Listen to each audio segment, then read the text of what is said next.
বিষম দৈরার পানি দেখা ভয়েতে প্রাণ বাসে না গে জানলে আমি জানলে তোর ভাঙা নৌকায় চড়তাম না।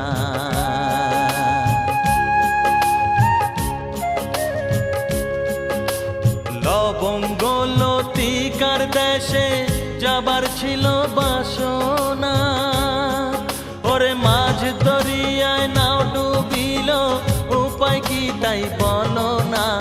মাঝ দরিয়ায় নাও ডুবিল উপায় কি তাই বলো না। আগে জানলে আমি জানলে তোর ভাঙা নৌকায় চড়তাম না। ও আমার দরদি আগে জানলে আমি জানলে তোর ভাঙা নৌকায় চড়তাম না।